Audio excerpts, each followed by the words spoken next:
ನಮಸ್ತೆ, welcome to my YouTube channel the world of knowledge. ಇವತ್ತಿನ ವಿಡಿಯೋದಲ್ಲಿ ತರಗತಿ ನಿರ್ವಹಣೆ 100 ದಿನಗಳ ಓದುವ ಆಂದೋಲನ ಕಾರ್ಯಕ್ರಮದ ಅಡಿಯಲ್ಲಿ ಹೇಗೆ ನಾವು ಒಂದು ವಾರದ ತರಗತಿಯನ್ನು ನಿರ್ವಹಣೆ ಮಾಡಬೇಕು ಅಂತ ಈ ವಿಡಿಯೋದಲ್ಲಿ ಚರ್ಚಿಸೋಣ. ಸೊ ನೀವು ನೋಡ್ತಾ ಇರೋದು ಮೂರನೇ ವಾರದ ಚಟುವಟಿಕೆ. ಮೂರನೇ ವಾರದ ಚಟುವಟಿಕೆಯಲ್ಲಿ ಬರುವಂತಹ ಚಟುವಟಿಕೆಗಳನ್ನು ನೋಡೋಣ. ಮೊದಲಿಗೆ ನಾನು Shrimati Kamala Ramesh, welcome to my YouTube channel. ಮೂರನೇ ವಾರ ಇಲ್ಲಿ ಬರುವಂತಹ ಶೀರ್ಷಿಕೆ ಚಾಲ್ತಿಯಲ್ಲಿರುವಂತಹ ಕವಿತೆ ಅಂತಿದೆ. ಸೊ ಇಲ್ಲಿ ನಾವು ಏನು ಮಾಡಬೇಕಂತಂದರೆ, ವಿದ್ಯಾರ್ಥಿಗಳು ತಮ್ಮ ಸ್ವಂತ ಆಯ್ಕೆ ಅಥವಾ ಶಿಕ್ಷಕರ ಶಿಫಾರಸು ಮಾಡಿದ ಕವಿಗಳ ಅಥವಾ ಕವಿತೆಗಳನ್ನು ಓದಲು ಕೇಳಿಕೊಳ್ಳುತ್ತಾರೆ. ಅದೇ ರೀತಿಯಾಗಿ ಅನುಸರಣಾ ಚಟುವಟಿಕೆಯಾಗಿ ಅವರು ಶಿಕ್ಷಕರ ಸಹಾಯದಿಂದ ಕವಿತೆಯನ್ನು ಅಭಿನಯದೊಂದಿಗೆ ಮಾಡಿಸುವುದು. ಸೊ ಇಷ್ಟು ಚಟುವಟಿಕೆಯನ್ನು ಮಾಡಿಸ್ಬೇಕು ಮೂರನೇ ವಾರಕ್ಕೆ, ದಿನಾಂಕ 19ರಿಂದ 23ರವರೆಗೆ. ಸೊ ಇಲ್ಲಿ ಬೇಕಾಗುವಂತಹ ಸಂಪನ್ಮೂಲಗಳು ಓದುವ ಪುಸ್ತಕಗಳು ಅಥವಾ ಹಾಡಿನ ಪುಸ್ತಕಗಳು. ಮೊದಲಿಗೆ ತರಗತಿಯನ್ನು 3 ಗುಂಪುಗಳಾಗಿ ವಿಂಗಡಿಸೋಣ. ಸೊ ಗುಂಪು 1, ಗುಂಪು 2, ಗುಂಪು 3 ಹೀಗೆ. ಸೊ 1ನೇ ಗುಂಪು ಅಂದಾಗ ಆಲಿಸುವ ಸಾಮರ್ಥ್ಯ ಬೆಳೆಸಲು ಮಕ್ಕಳಿಗೆ ಒಂದು ಗುಂಪನ್ನು ಮಾಡಿ ಕೂಡಿಸಬಹುದು. ಅದು ಬಾಲ್ವಾಟಿಕ ಮಕ್ಕಳಿಗೆ. 2ನೇ ತಂಡದಲ್ಲಿ 1ನೇ ತರಗತಿಯ ಮಕ್ಕಳನ್ನು ಕೂಡಿಸ್ಬೋದು. ಅಲ್ಲಿ ಮಕ್ಕಳು ಗೀತೆಯನ್ನು ಆಲಿಸುತ್ತಾ ನಂತರ ಅಭಿನಯ ಮಾಡಿ ಹಾಡಬೇಕಾಗತ್ತೆ.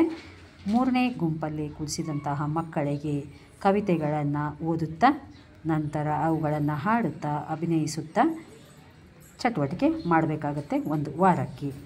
ಸೊ ಈ ಎಲ್ಲ ಚಟುವಟಿಕೆಗಳು ಒಂದೇ ದಿನದಲ್ಲಿ ಮಾಡುವಂಥದ್ದು ಅಲ್ಲ, ಒಂದು ವಾರಕ್ಕೆ ಸೀಮಿತವಾಗಿದೆ. ಹಾಗಾಗಿ 1ನೇ ದಿನ, 2ನೇ ದಿನ, 3ನೇ ದಿನ ಸಾಮೂಹಿಕವಾಗಿ ಮಕ್ಕಳನ್ನು ಕೂಡಿಸಿ ನಾವು ವಿಡಿಯೋ ಅಥವಾ ಟಿವಿಯನ್ನು ಬಳಸ್ಕೊಂಡು ಅಥವಾ ಮೊಬೈಲ್ಗಳನ್ನು ಬಳಸ್ಕೊಂಡು ಏಕರೂಪದಲ್ಲಿ ಅಥವಾ ಏಕಕಾಲದಲ್ಲಿ ಎಲ್ಲ ಮಕ್ಕಳಿಗೆ ಆಲಿಸಲು ಬಿಡಬೇಕು. ಸೊ ಮಕ್ಕಳು ಕವಿತೆಯನ್ನು ಆಲಿಸಲಿ 1ನೇ ದಿನ, 2ನೇ ದಿನ ಹಾಗೂ 3ನೇ ದಿನ. ನಂತರ 4ನೇ ದಿನ ಮತ್ತು 5ನೇ ದಿನ ಗುಂಪಿನಲ್ಲಿ ಕೂಡಿಸಿ ಅವರಿಗೆ ತಕ್ಕಂತಹ ಸಾಮರ್ಥ್ಯಕ್ಕೆ ಅನುಗುಣವಾಗಿ ಚಟುವಟಿಕೆಗಳನ್ನು ಮುಂದುವರಿಸಬೇಕಾಗತ್ತೆ. ಸೊ ಬನ್ನಿ ನೋಡೋಣ ಹೇಗೆ ಮಾಡೋದಂತ.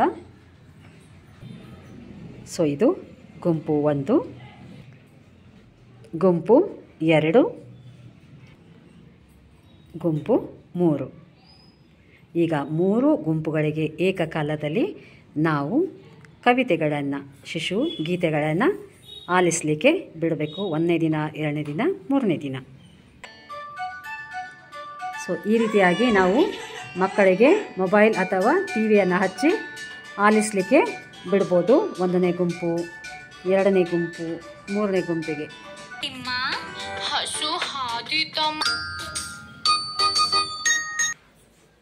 ಸೊ ಸತತವಾಗಿ 3 ದಿನಗಳ ಕಾಲ ಮಕ್ಕಳಿಗೆ ಹಾಡನ್ನು ಆಲಿಸಿದ ನಂತರ 4ನೇ ದಿನದಲ್ಲಿ ನಾವು ಮಕ್ಕಳಿಗೆ ಹಾಡಲಿಕ್ಕೆ ಹೇಳ್ಬೋದು ಅಭಿನಯ ಮುಖಾಂತರ.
ಈ ಕವಿತೆಯನ್ನು ಬರೆದವರು ಯಾರು?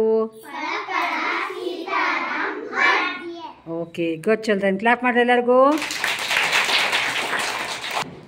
ಸೊ ಕೊನೆಯ ದಿನದಲ್ಲಿ ನಾವು ಮಕ್ಕಳಿಗೆ ಕವಿತೆಯನ್ನು ಓದಲಿಕ್ಕೆ ಹೇಳ್ಬೋದು. ಯಾರು ಓದ್ತೀರಾ? ಹಾಂ, ಓದು.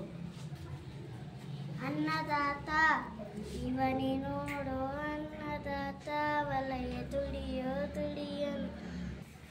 ಈ ರೀತಿಯಾಗಿ ಒಂದು ವಾರ ಚಟುವಟಿಕೆಗಳನ್ನು ಪೂರ್ಣಗೊಂಡ ನಂತರ ವರದಿಯನ್ನು ಬರೆದು ತಯಾರಿಸಬೇಕು.